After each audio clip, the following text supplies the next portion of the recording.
Hello guys, gals, and non-binary pals. Welcome back to my channel, and today I want to go over whether or not in-game crafting is, well, worth it. It's been a little over a week since patch 6.05, and a lot of the prices kind of have met a equilibrium, and now I want to go see if things are worth it, if things are profitable, what I've been doing in the meantime since patch 6.05, and how I've been making my gil. So with that being said, let's get into it.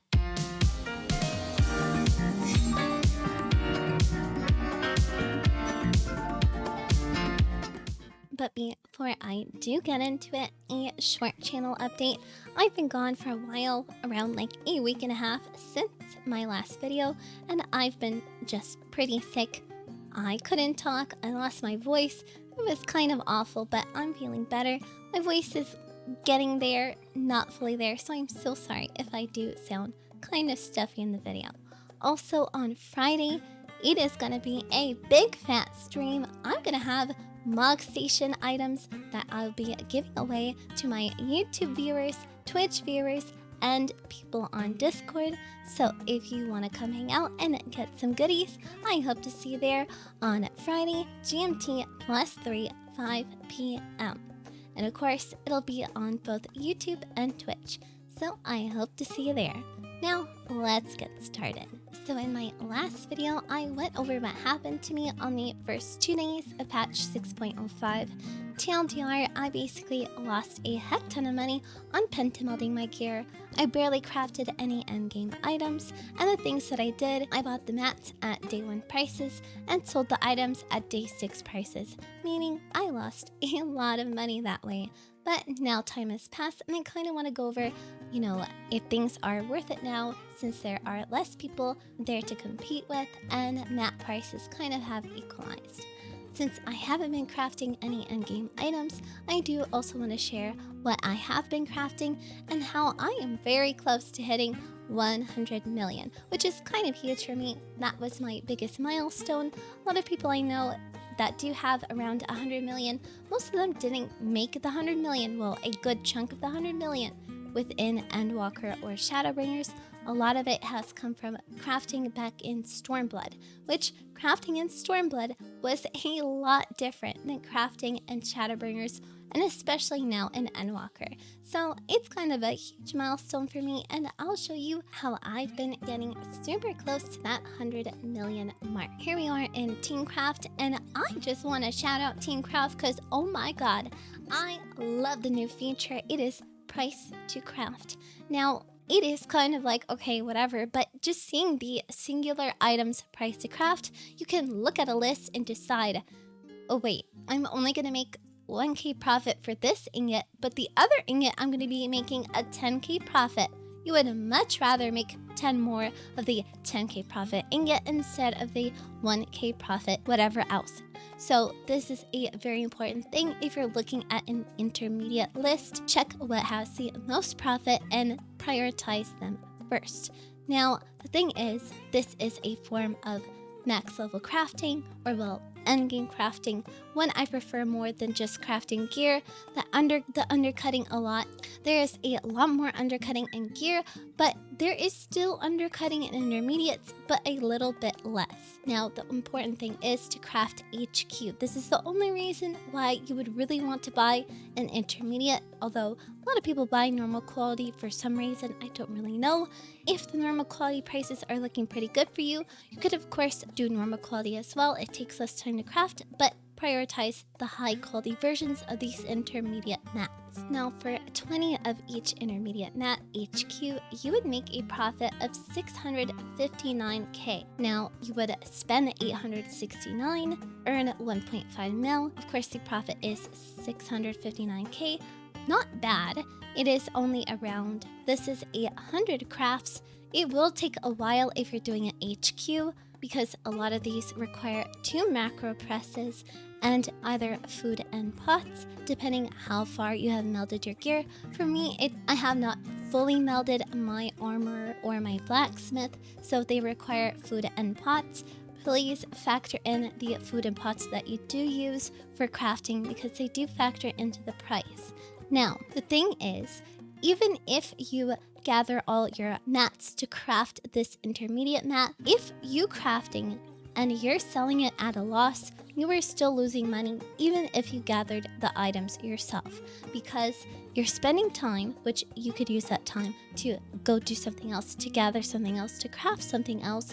You could just sell the raw materials for more than crafting. So you are still losing Gil even if you gather everything yourself. So please keep that in mind, because I do see people say that quite often and it just boggles my mind. So of course, check if it's profitable, because sometimes an ingot is way underpriced than the mats itself, especially when these token items jump up in price. Right now, 3k to 2k is pretty darn good. They were around like 10k, 13k per each just a few days ago. So please look at the profitability even if you gather everything yourself. Now the profit margins for each of these is actually pretty good. 5k to craft, 14k to sell, 9k to craft, 14k to sell, 12k to craft, 17k to sell, 7k to craft, 12k to sell, and so on. So please focus on the greatest margin of profit per each. You don't have to craft 20 of each. Of course, you do gain a little bit of an advantage because you'll be covering each and every single base, each and every market, the weaver market, leatherworker market, blacksmith market, but sometimes it's just more worth to craft something that has a 10k profit than a 5k profit, obviously. And again, the undercutting isn't so bad, so this I would actually start focusing myself. This is actually kind of worth it, and for a little bit of investment, you get more than $500,000 back, which is pretty darn good. But let's check how well they sell. So here is the golden silk on Louisoix. It is indeed selling for 16k, and they are selling a lot at a time. This is one guy though buying like 20 of them, but it is still one guy buying 20 at a time. So this person who got to sell 15k to 16k per one made a ton of money that time. I don't know why they put it in stacks of one. I would usually put them in stacks of 5, 10, and 20. Maybe like 5 stacks of 5, 3 stacks of 10, and 2 stacks of 20. But of course, ration how much space you have in between your retainers, because not all of us have 6 or 5. Some only have 2 or 3. Now, let's take a look at the gear. The gear has been going up and down, but sadly staying around 100k for a majority of the pieces, which is not that great, especially when you're competing against the sheer amount of others who are putting this up to sell or to flip. It is insane how many people are crafting and how many people are cutting and how quickly it happens. But if you wanted to craft, let's say, a whole casting set, how much profit would you make, and would you make profit? You would spend around 367k, make back 861k, and the profit is less than $1 million at 493.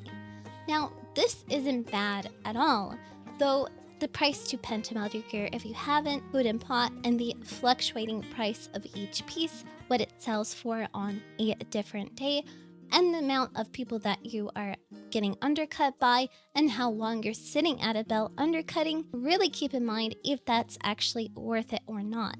For me, it's not worth it. I would much rather craft a whole load of other things that I don't have to babysit and make that same amount or more with a less time doing something like undercutting, which I don't find fun sitting at a bell and changing the number. Not for me. But some people do enjoy it. Some people do sit there for hours on end. That's totally fine. The profit is there, of course, so it is entirely up to you.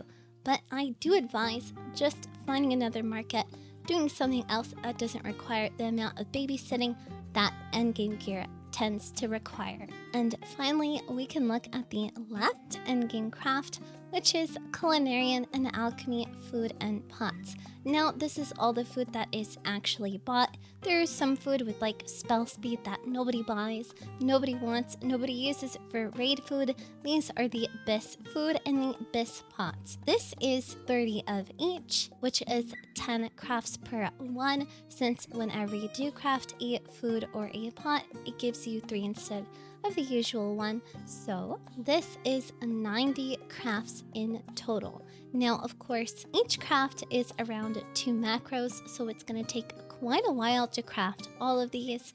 And if you want to craft even more of something, of course, it's going to add more time. But a 300k investment and you earn 1 million back with a profit of 700k. This is actually pretty good. Now, of course, undercutting is still there because a lot of people are doing this as well. The thing with foods and pots, you want to target what times your server is raiding. So try and aim for Tuesday night, Saturday, and Sunday night. Basically, that's what works best for me. And this still can net you a whole load of profit. It's just going to take a lot of time. Now, of course, keep in mind of the crystal prices as well. The fire cluster and water cluster are actually not as expensive as they were, but they do tend to fluctuate between 100 gil per each down to 79, which is pretty good for now. So that was a lot of information to take in, but I really wanted to get into the meat of things to really show how much profit is being made from these endgame crafts. Now, there is a ton of profit to be made now. It is much better than on day 1 or day 2 or even day 5. It is pretty darn good right now, and I do actually recommend some endgame crafting, but I would stay away from the gear personally. I think I'm going to be focusing on Alchemy and Culinarian because it is a great thing to macro craft when you're watching a movie or something.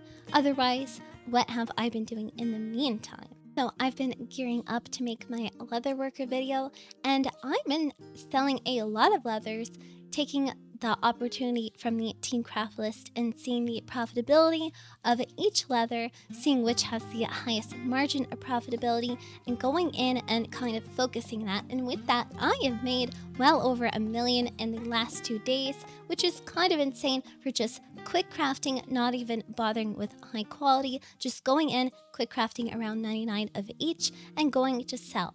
Now, this is just the best. I love it so much. It's so easy, no undercutting required. I just go in the morning, afternoon, undercut once, and then leave it. And with that, I've been making a lot. Another way I've been making a heck ton of gil is just from glamour. Now, a lot of glamour does require you to have a bit of gil to put in. It is a high investment, but it is also a high return. Now, I have a whole load of calf skins. I bought them for around 100k each, and I've been selling things like the calfskin rider's cap and shoes for 271k. That's 171k profit back. The calfskin rider's bottoms actually sold for even more, 436k, which is even more of a margin of profit. The Dalmascan draped bottoms, the Thamnarian pieces, all of these glamour pieces are selling for a lot. You can also take note that I've been selling a lot of giant hive chips. Now, giant hive chips aren't exactly selling for an exorbitant amount now. It was selling very, very well on the 12th. Now, why do I bring it up even though it's not selling well now? I've been taking advantage of the Retainer Ventures feature in Teamcraft, and I'll go ahead and show you what I mean. So here in Retainer Ventures, you can fill in your retainer here. It'll fill in its gathering and perception and your server. Just hit search and it will show you the most profitable botanist or miner or fisher, whatever your retainer's job is. It will show you the most profitable venture. Now, right now, of course, white oak branch is not worth 52k, but neither is the Thanalan tea leaves. But the blood hemp at 1.2k is very good. The pine resin at 944.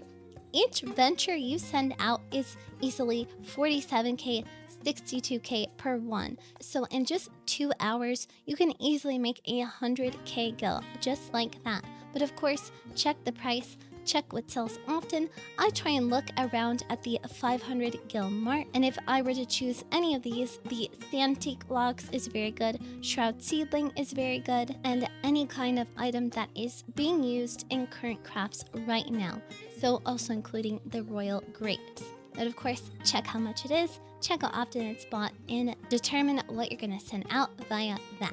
So that is how I determined whether or not endgame crafting is worth it for me, what I've been selling for the past week after patch 6.05, and hopefully this could shed some light on whether or not you want to get into endgame crafting, if it's worth it for you, or is it just worth to do other things. Maybe the things I listed is something that you want to try and might work on your server. Either way, whichever way you decide to make a whole lot of gil, I hope you do make a whole lot of gil. So guys, thank you so much for watching.